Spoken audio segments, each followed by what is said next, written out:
नमस्कार, आप देख रहे हैं लक्ष्य वेध न्यूज और मैं हूं आपके साथ रविक्षा शर्मा। चलिए रुक करते हैं आज की ताजा खबर की ओर। बड़ी खबर वापी से है, जहां देसाई वार्ड इलाके में इन दिनों पानी का भीषण संकट बना हुआ है। गर्मी शुरू होते ही इलाके के बोरिंग का जल स्तर नीचे चला गया है और बीते 5 दिनों से मनपा का जल प्रदाय भी बंद पड़ा है। हालात ये है कि इलाके की सन एनक्लेव बिल्डिंग में रहने वाले सैकड़ों परिवार रोजाना 2,800 रुपए खर्च कर प्राइवेट टैंकर से पानी मंगाने को मजबूर है। जानकारी के मुताबिक देसाई वार्ड क्षेत्र के सन एनक्लेव में 3 टावर है, जिनमें 280 से ज्यादा फ्लैट्स हैं। गर्मी बढ़ने के साथ पानी की समस्या इतनी विकराल हो गई है कि खासकर महिलाओं को घरेलू कामकाज और रसोई के लिए भी पानी नहीं मिल पा रहा है। मनपा का दावा है कि शहर में नियमित और शुद्ध पानी की सप्लाई दी जा रही है, लेकिन हकीकत इससे उलट है। पिछले 10 दिनों से यहां पानी की सप्लाई ठप है।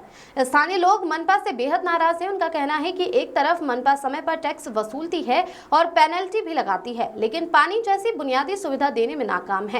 सन एनक्लेव में 30,000 लीटर की क्षमता वाली अंडरग्राउंड टंकी है, लेकिन महज 45 मिनट में टंकी खाली हो जाती है। इलाके के 4 बोरिंग भी सूख चुके हैं। अब रहवासियों की मांग है कि महानगर पालिका प्रशासन इस गंभीर समस्या पर तत्काल ध्यान दे और नियमित रूप से साफ पानी की आपूर्ति शुरू की जाए। लोगों ने मनपा कमिश्नर से इस मुद्दे को जल्द सुलझाने की अपील की है।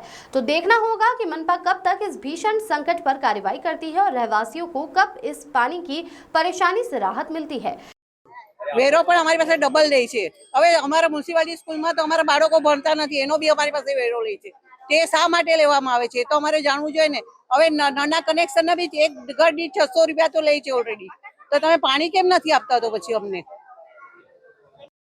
હા, હું ભૈરવી દેસાઈ સન એન્કલેજમાં રહું છું અને જ્યારથી અમે રહેવા આવ્યા ત્યાંથી વેરો ને બધું બરાબર જ આપીએ છીએ। કંઈ એવું નથી કે અમે નથી આપતા। અને નગર પંચાયત વખતે અમને એટલી મુસીબત નહોતી, અત્યારે મહાપાલિકા બન્યા પછી અમને પાણીને દર વર્ષે ને એ લોકોને એવું કે ઉનાળો આવે ત્યારે જ બધું કામ સૂજે છે, લાઈનો તોડવાનું, રસ્તાઓ બનાવવાનું, એ પહેલા એ લોકો નથી બનાવી શકતા શિયાળામાં ને એમાં, તો શું કરવા? અમે પછી બિલ્ડરને બી અમે શું કહી શકીએ? નથી બોર્ડમાં પાણી આવતું કે નથી, એ લોકો હમણાં 4 દિવસ અમને પાણી નથી મળ્યું, તો અમે ટેન્કર બી બધા મધ્યમ વર્ગના માણસો છે, ક્યાંથી રોજ રોજ ટેન્કર અમે મંગાવી શકીએ?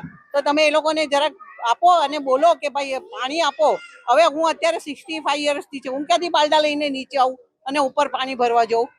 તો એટલું તો એ લોકોએ જોવું જોઈએ ને। મારા બહેના છો તો પછી તમે જરાક સુવિધા આપો। ટેક્સમાં તો તમે ઓછા કરતા નથી, બરાબર ટાઈમસર લો છો, બધું કરો છો, તો અમને બી પછી પાણીને એની સુવિધા આપો।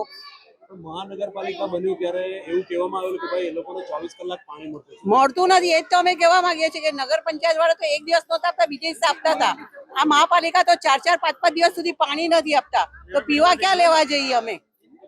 બરાબર છે। મારું નામ અનિલ સોલંકી છે। मैं सन एनक्लेव सोसायटी में रहूँ छूँ, डी बिल्डिंग में। अमने पानी की बहुत तकलीफ थई है गया 15-20 दिवसों। वेरो पण डबल ले छे नगरपालिका। ज्यारथी नगरपालिका बनी है अमने पानी तो मळतुं ज नथी। टेंकर मंगाववा पड़े छे, महीनाना अमारा 30-35 हज़ार जता रहे छे तो पण पाणी अमने पूरुं नथी पड़तुं। અને અમે ફેમિલી વાળા છે, અમારા જોબની હોય છૂટી થઈ જાય પાણીની કારણ, કેમ કે કોઈ વાર વાઇફને ઘેર રાખવી પડે, કોઈ વાર અમને છૂટી લેવી પડે।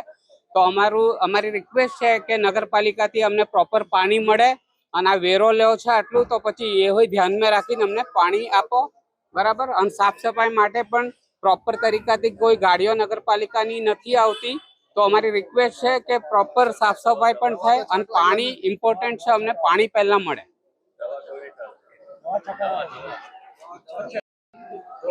मैं सन एनक्लेव 3 साल से रह रहा हूँ। पानी का इतना सारा प्रॉब्लम है, कम से कम 15 दिन इतना प्रॉब्लम आ रहा है कि अगर डेली पर डे 2500-2700 रुपये का टैंकर मंगवाना पड़ता है। महीने का 35,000 अप्रॉक्सली हमारा खर्चा बढ़ गया बिल्डिंग के हिसाब से। तो हमको क्या मतलब है महानगर पालिका बनने से? मेरा भी हमारा जो हाउस रेंट टैक्स है वो कम से कम पहले में 2,500 पड़ता था, अभी 5,800 समथिंग हो गया है। और एवरी हम लोग मेरा तो बढ़ते ही है रेगुलर टाइम टू टाइम। अगर थोड़ा भी 1 महीना लेट हुआ तो वो लोग पेनल्टी मारते हैं, अगर पे लेटर लगा देते हैं। कोई मीनिंग नहीं ना, उसमें प्रॉब्लम आम आदमी को आता है। साफ सफाई भी बराबर होती नहीं है,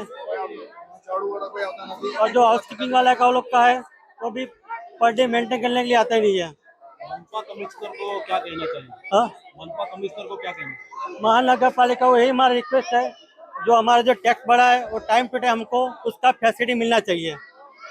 भले टैक्स बढ़ा उसको प्रॉब्लम नहीं है, लेकिन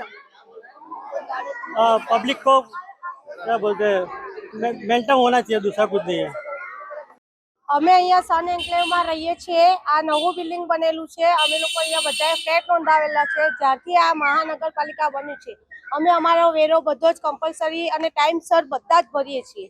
છતાં પણ અમને પાણીની આજે એટલી તકલીફ છે કે અમે બધા આજે સહમત થઈને બિલ્ડિંગવાળા ભેગા થઈને ટેન્કર મંગાવીએ છીએ અને ટેન્કરથી પણ અમારું પાણી પૂરતું નથી મળતું। તો અમે લોકો વાપી નગરપાલિકાને એ મેસેજ કરવા માંગીએ છીએ કે મહેરબાની કરીને તમે પાણી અમને પૂરતું આપો। કેટલા ટાઈમથી મુશ્કેલી પડે છે અને કયા પ્રકારની આ મુશ્કેલી લગભગ છેલ્લા 15 થી 20 દિવસથી ચાલુ થઈ ગઈ છે। એપ્રિલ સ્ટાર્ટિંગ થાય ત્યારથી અમને તકલીફ થઈ જાય, તો જ્યાં સુધી જૂનનો પહેલો વરસાદ ન આવે ત્યાં સુધી અમને બોરિંગનું પાણી પણ નથી મળતું અને નગરપાલિકાનું પણ પાણી નથી આવતું। તો એના લીધે અમને સતત જ તકલીફ પડે છે। તો અમારું તકલીફો ધ્યાનમાં રાખીને અમે નગરપાલિકાને આ મેસેજ કરવા માંગીએ છીએ। ખાસ કરીને એક મહિલા તરીકે કેટલી મુશ્કેલી પડે છે? ક્યાં અમને મહિલા તરીકે બહુ જ મુશ્કેલ પડે છે। અમારા ઘરે નાના બાળકો છે, અમારા સર ઓફિસો જાય છે, અમુક લેડીઝો એવી છે જે જોબ પર પણ જાય છે, છતાં અમને પાણી નથી મળતું। તો અમને ઘણી બધી ઘરની પણ મુશ્કેલીઓ પડે છે। બહાર જવું પણ હોય તો અમારે બહાર પણ નથી નીકળાતું, કારણ કે જીઆઈડીસીનું પાણી તો આવતું નથી। બોરિંગનું પાણી ટેન્કર પર ક્યારે આવે છે, અડધું પાણી મળે છે, એના લીધે અમારે પાણી પણ એકદમ કંજુસાઈથી વાપરવું પડે છે। એટલે જ્યાં નગર પંચાયત પછી મહાપાલિકા खबर में फिलहाल इतना ही। आप बने रहिए लक्ष्य वेध न्यूज के साथ।